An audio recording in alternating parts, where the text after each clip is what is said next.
महाभारत के बाद कर्ण के कवच कुंडल कहाँ गए? इंद्र ने कर्ण के कवच कुंडल को कहाँ पे छुपाए थे? जय श्री कृष्णा, राधे राधे। आप सभी का स्वागत है आपके अपने YouTube चैनल पर। आज की वीडियो में जानेंगे कवच कुंडल का रहस्य। कर्ण के कवच कुंडल इंद्र ने कहाँ छुपाए थे? तो चलिए आज की कहानी को शुरू करते हैं। कर्ण के कवच कुंडल दान में लेकर भी इस वजह से स्वर्ग नहीं ले जा पाए थे इंद्र। अंत में हार मानकर भारत की इस जगह पर छुपाना पड़ा था। महाभारत की कथा के अनुसार देवराज इंद्र ने कर्ण से छल से कवच और कुंडल प्राप्त किए थे।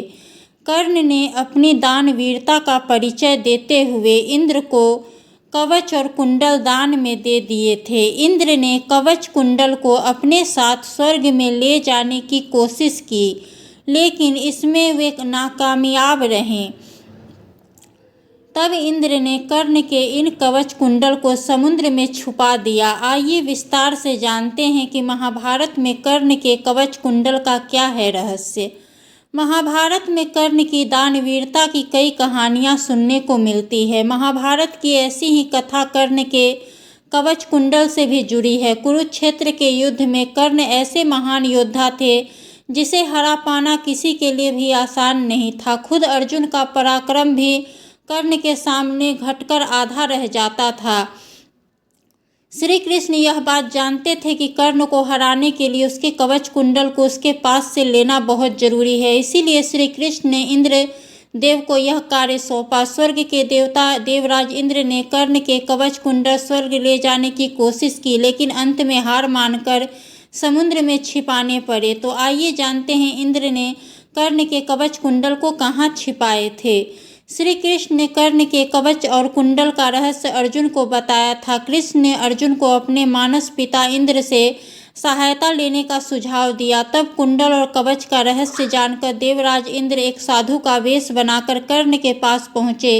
उस समय कर्ण स्नान करके नदी से निकल रहे थे। अचानक एक साधु को अपने सामने खड़ा देखकर कर्ण ने उन्हें प्रणाम किया और सेवा बताने के लिए कहा। साधु का वेश लिए इंद्र ने अपना माया जाल फेंका और गंभीर होते हुए कहा, वत्स तुम बहुत बड़े योद्धा प्रतीत होते हो, लेकिन मैं जिस दान की अपेक्षा रखता हूँ वह तुम नहीं दे सकते। साधु की बात सुनकर कर्ण ने उसे वचन दिया कि वे दान में जो कुछ भी पाने की इच्छा रखते हैं कर्ण उसे जरूर देंगे।